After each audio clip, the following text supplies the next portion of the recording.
Bagaimana jadinya kalau seorang pemuda jatuh cinta kepada tetangganya sendiri yang merupakan wanita simpanan seorang pejabat korup?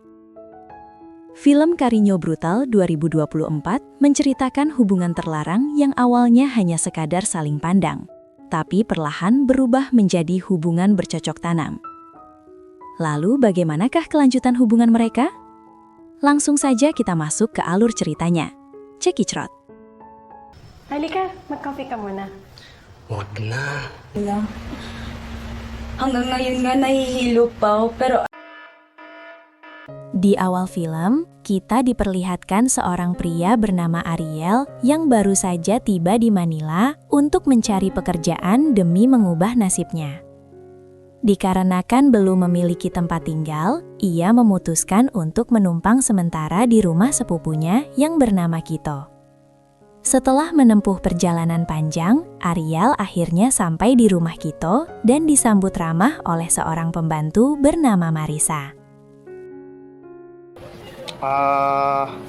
Yan lang.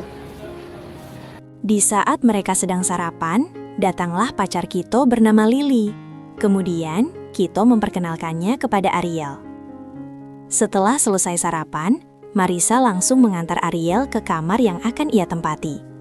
Di sana, Ariel tidak sengaja mendengar suara dari kamar Kito yang sedang beradu mekanik dengan pacarnya. Karena terbawa suasana, seketika Ariel langsung mencekik terong imutnya. Dan secara tak sengaja, Marisa melihat aksi Ariel tersebut.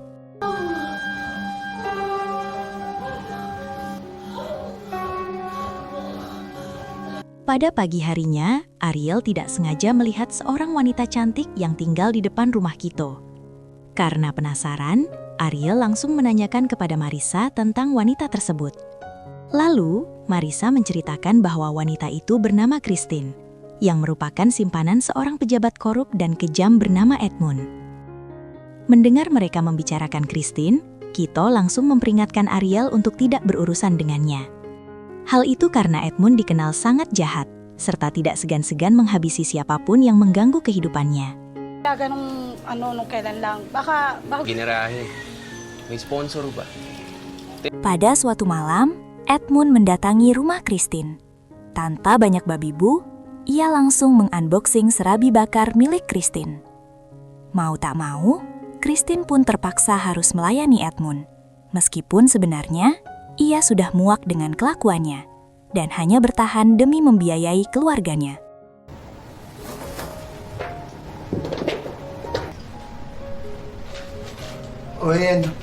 Di suatu pagi, Ariel tidak sengaja melihat Christine sedang berbicara dengan seorang pria di depan rumahnya.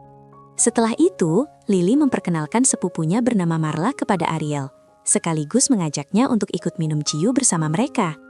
Karena terlalu banyak minum, Marla mulai memancing Ariel untuk mengajaknya beradu mekanik. Karena kentongannya sudah tegang, Ariel akhirnya mengajak Marla ke kamar dan langsung memainkan kentongan rondanya itu. cheers! Lalu, di tempat lain, Edmund mendapat laporan bahwa Christine telah menemui seorang pria di depan rumahnya. Namun, Christine langsung membantahnya dan mengatakan bahwa pria itu adalah saudaranya dari kampung yang bernama Eman. Sino mang bibisita sa akin dito? Setelah itu, Edmund mengungkapkan rencananya untuk menyimpan sebagian uang hasil korupsinya ke rekening Christine dan memastikan bahwa semuanya akan aman. Kahit malaman mo naman, dirinig agad. Keesokan harinya, pembantu Christine meminta izin untuk pulang ke kampung selama beberapa hari karena suaminya sedang sakit. Setelah itu, Christine langsung memberitahu Edmund dan memintanya untuk tidak buru-buru mencari pembantu baru karena pembantunya akan kembali dalam beberapa hari ke depan. Mendengar penjelasan itu, Edmund langsung menyetujuinya, asalkan tidak ada pria lain yang masuk ke rumahnya. Paano na si Manang pag bumalik yun? Saglit lang naman daw siya. Ihahanap na lang kita ng makakatulong mo. Pada malam harinya, Marisa meminta bantuan Ariel untuk memperbaiki listrik di rumah Christine yang tiba-tiba padam. Mendapat kesempatan itu, Ariel tanpa pikir panjang langsung pergi ke rumah Christine. Thank you ulit ah. Opo, wala po yan.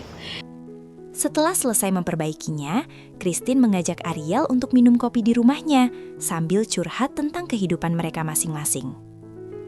Di tengah pembicaraan, Edmund tiba-tiba menelpon Christine untuk memastikan bahwa ia tidak membawa pria lain ke rumahnya. Karena panik, Christine langsung menyuruh Ariel untuk pulang. Dan tak lupa mereka juga saling bertukar nomor HP.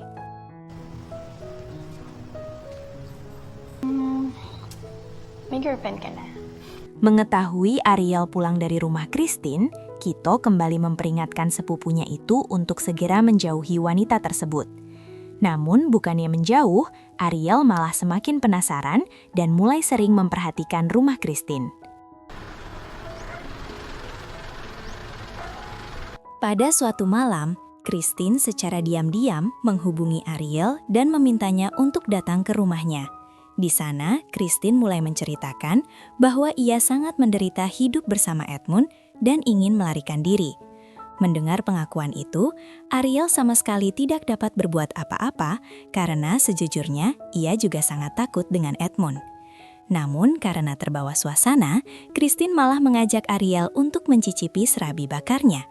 Setelah selesai melakukan kitul, Ariel kembali pulang ke rumah dan secara tidak sengaja Marissa melihatnya.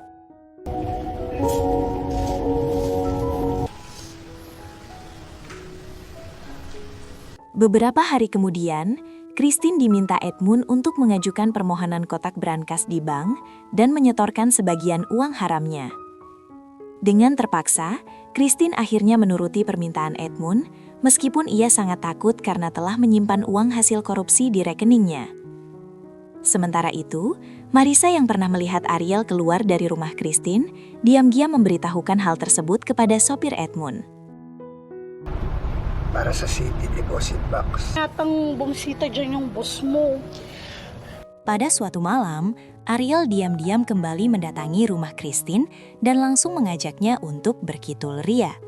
Setelah selesai beradu mekanik, Christine langsung meminta tolong kepada Ariel untuk membantunya menghabisi Edmund. Namun, Ariel menolaknya dan langsung pergi meninggalkan Christine. At natatakot ako sa pwede niyang gawin sa akin. Keesokan harinya, saat di jalan, Ariel diculik oleh beberapa anak buah Edmund dan dibawa ke sebuah tempat untuk diberi pelajaran. Di tempat lain, Christine juga mendapat perlakuan buruk dari Edmund setelah ia mengetahui bahwa Christine berselingkuh dengan Ariel. Meskipun Christine sudah berteriak minta tolong, tidak ada satupun tetangga yang berani menolongnya, karena mereka semua sangat takut pada Edmund. Tidak sampai di situ, Edmund juga memaksa Christine untuk beradu mekanik, hingga membuatnya tidak berdaya. Takot ka mamatay? Pero hindi ka... Setelah kejadian itu, Christine kembali menemui Ariel dan memohon kepadanya untuk menghabisi Edmund. Akhirnya, Ariel mau membantu Christine karena ia juga sangat kesal dengan Edmund. Anak ko, ikaw lang makakatulong sa akin.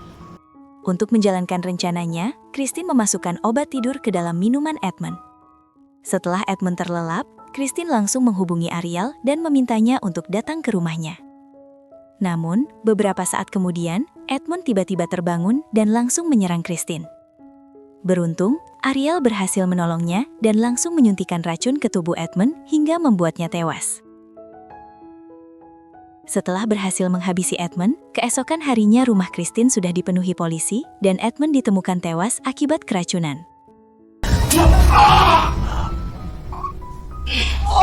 Kemudian, film ditutup dengan adegan Christine yang kabur bersama kekasihnya setelah mengambil semua uang Edmund yang ada di bank. Terima kasih sudah menonton videonya sampai selesai. Sampai ketemu di alur cerita film selanjutnya. Jangan lupa tekan tombol subscribe dan like. Terima kasih, dan cekicrot!